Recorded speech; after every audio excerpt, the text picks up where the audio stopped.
उत्तर प्रदेशमध्ये सुद्धा साधारण 80 ते 90 जागा लढण्याचा विचार आहे. त्या संदर्भात पक्षामध्ये अद्याप चर्चा सुरू आहे.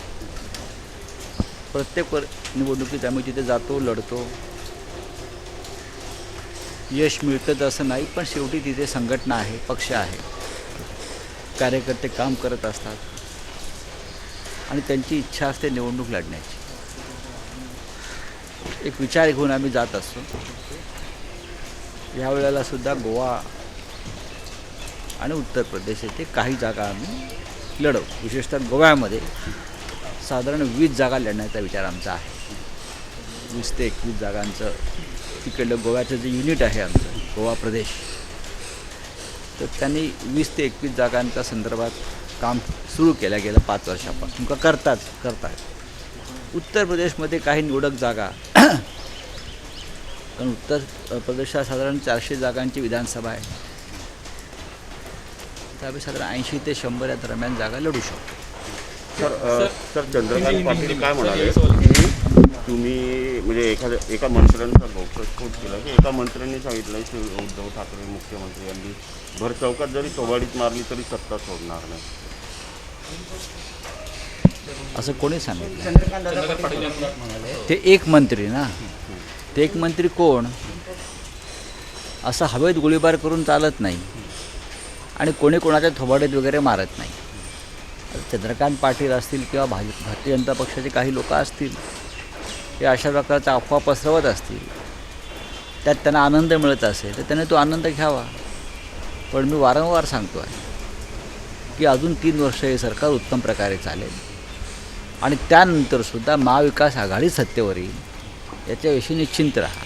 तर गुजरातमध्ये भाजपच्या पायाखालची वाळू सरकते का? रुपाणी यांनी ज्या प्रकारे बघा, एखाद्या राज्याचा मुख्यमंत्री बदलणं हा त्या पक्षाचा अंतर्गत विषय आहे. गुजरात असेल, उत्तराखंड असेल, कर्नाटक असेल, इथे राज्यांचे मुख्यमंत्री बदललेले आहेत. यापूर्वीसुद्धा अनेक राज्यांचे मुख्यमंत्री काँग्रेस असेल किंवा बदलत असतात. की त्या पक्षांची अंतर्गत रचना असते, त्या पक्षाचं हायकमांड ठरवतं आणि त्यानुसार जर त्या पक्षाचा मुख्यमंत्री त्यांनी बदलला असेल तर त्याच्यावरती इतराने भाष्य करण्याची गरज नाही.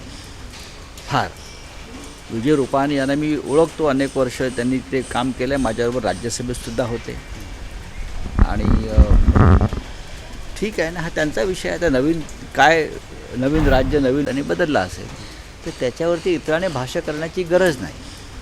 फार विजय रुपाणी यांना मी ओळखतो, अनेक वर्ष त्यांनी ते काम केलं आहे, माझ्याबरोबर राज्यसभेतसुद्धा होते आणि ठीक आहे ना, हा त्यांचा विषय आहे. आता नवीन राज्य, नवीन विटी, नवीन दांडू काय आहे तो पाहावं लागेल. पण नक्कीच मला इतकंच माहिती आहे की गुजरात राज्यामध्ये भारतीय जनता पक्षाची स्थिती तितकीशी बरी नाही आहे.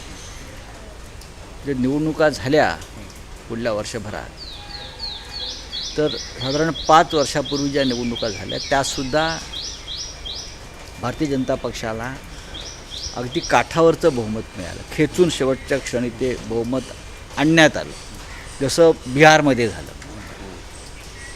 तेच गुजरातला झालं. काही जागा शेवटच्या मतमोजणीच्या वेळेला खेचून आणण्यात आला असा एक आरोप आहे. त्याच्यामुळे त्यांच्या पक्षाला जर वाटलं असेल की त्यांचं पक्ष संघटन सरकार अधिक मजबूत करायचं आहे तर तो त्यांचा हक्क आहे, अधिकार आहे, त्यांचं बहुमत है. हिंदी में रूपाणी ने इस्तीफा दिया, क्या कहेंगे आपकी प्रतिक्रिया? देखिए, अगर गुजरात के मुख्यमंत्री ने इस्तीफ़ा दिया है और गुजरात एक नया मुख्यमंत्री चुनने जा रहा है, गुजरात के विधानसभा के सदस्य, तो ये भारतीय जनता पार्टी का अंदरूनी मामला है. किसी भी पार्टी जिसका बहुमत है और जो नेशनल पार्टी है, उनके हाईकमान को पूरा अधिकार होता है किसी राज्य में मुख्यमंत्री नया देना या बदलना. उत्तराखंड का मुख्यमंत्री बदला है, कर्नाटक में बदला है, अब गुजरात की बारी है, तो ये उनका कोई आने वाले चुनाव के लिए तैयारी हो सकती है या और कोई बात हो सकती है. वो तो शिवसेना की जिम्मेदारी या किसी और पार्टी की जिम्मेदारी नहीं है ना, उनके मुख्यमंत्री है, उसने बदल दिए, उसमें क्या है. हमारे यहाँ उद्धव ठाकरे साहब रहेंगे, जब जनता चाहती है तब तक रहेंगे. ममता बनर्जी रहेंगी, उनको कौन हाथ लगाएगा, या चेन्नई के मिस्टर स्टालिन रहेंगे, विजयन रहेंगे. हम भी हमारे मालिक हैं, वो उनके मालिक हैं. सर, उत्तर प्रदेश में शिवसेना चुनाव लड़ने जा रही है, क्या कहेंगे?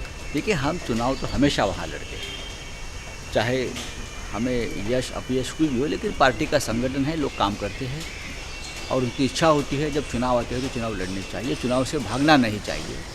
तो ज़रूर वहाँ की हमारी जो कार्यकारिणी ने बताया है कि हम चुनाव लड़ेंगे, हमने भी कहा चुनाव लड़िए। वहाँ 400 के आसपास विधानसभा की सीटें हैं, तो हम 100 के आसपास सीटें लड़ सकते हैं। गोवा में 20 के ऊपर सीटें हम लड़ सकते हैं, उनकी तैयारियाँ चल वहाँ रही पर कोई अलायंस हो सकता है शिवसेना के साथ? हैं। किसके साथ? शिवसेना को कोई, हाँ, गोवा में हो सकता है। गोवा में जैसे महाराष्ट्र में महाविकास आघाड़ी का यश अपयश कोई भी हो, लेकिन पार्टी का संगठन है, लोग काम करते हैं और उनकी इच्छा होती है जब चुनाव आते हैं तो चुनाव लड़ने चाहिए, चुनाव से भागना नहीं चाहिए। तो ज़रूर वहाँ की हमारी जो कार्यकारिणी ने बताया है कि हम चुनाव लड़ेंगे, हमने भी कहा चुनाव लड़िए। वहाँ 400 के आसपास विधानसभा की सीटें हैं, तो हम 100 के आसपास सीटें लड़ सकते हैं। गोवा में 20 के ऊपर सीटें हम लड़ सकते हैं, उनकी तैयारियाँ चल वहाँ रही पर कोई अलायंस हो सकता है शिवसेना के साथ? हैं। किसके साथ? शिवसेना को कोई, हाँ, गोवा में हो सकता है। गोवा में जैसे महाराष्ट्र में महाविकास आघाड़ी का एक प्रयोग हमने किया है, वैसा गोवा में चल रहा है।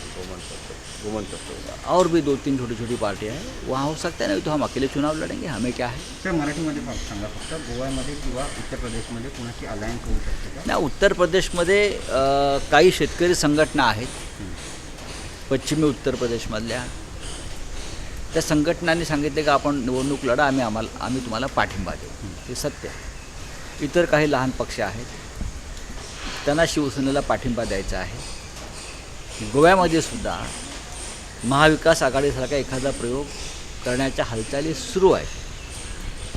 त्याला कितपत यश येते मी आता सांगू शकत नाही, पण त्या संदर्भात हालचाली सुरू आहेत. त्या महाविकास आघाडीमध्ये जर शिवसेनेला योग्य स्थान मिळालं तर नक्कीच शिवसेना त्याच्यामध्ये निवडणुकीत सहभागी होऊ शकेल. सर, केंद्रस्थानी उद्धव ठाकरेंचं पुढच्या वर्षी पुढच्या लोकसभा इलेक्शन होणार आहे, त्याच्यासाठी उद्धव ठाकरेंचं नाव समोर येऊ शकतं. विरोधी पक्ष मी हे नेहमीच म्हणतो की उद्धव ठाकरे यांच्यामध्ये राष्ट्राचं नेतृत्व करण्याची क्षमता आहे आणि महाराष्ट्राचा मुख्यमंत्री हा आपोआप देशाचा नेता होत असतो, एवढंच मी आपल्याला. सर, 17 सितंबर को किसान लोग को 1 साल पूरा होने वाला है और अकाली दल दिल्ली में फिर से एक बार प्रोटेस्ट करने वाली है 17 सितंबर को. देखिए, किसानों का जो विषय है वो दिनों दिन बहुत ही गंभीर होता जा रहा है. आप हरियाणा में क्या चल रहा है देख रहे हैं, और किसानों के इस आंदोलन को पूरे देश से समर्थन मिलना ज़रूरी है. डेक्कन एव्ही मीडिया सर्व्हिसेस घेऊन येतंय एक विशेष कार्यक्रम. विकास पुण्याचा अजेंडा नगरसेवक आणि इच्छुक उमेदवारांचा. या माध्यमातून आम्ही तुम्हाला काय देणार आहोत? डिजिटल प्लॅटफॉर्मवर विकास कामांच्या व्हिडिओ ऑडिओ क्लिप्स तयार करून देणे, डॉक्युमेंटरीद्वारे विकास कामांचे सादरीकरण करणे, विकास कामांच्या अनुषंगानं लाईव्ह मुलाखती चर्चा घडवून आणणे, निवडणूक प्रचारासाठी लागणारी गाणी जिंगल्स तयार करून देणे आणि बरंच काही. या विशेष कार्यक्रमाच्या माध्यमातून नगरसेवक तसेच इच्छुकांचे काम जनमानसांत पोचवण्यासाठी डेक्कन एव्ही मीडिया सर्व्हिसेस अद्ययावत तंत्रज्ञान प्रणालीसह सुसज्ज आहे. विकास पुण्याचा अजेंडा नगरसेवक आणि इच्छुक उमेदवारांचा.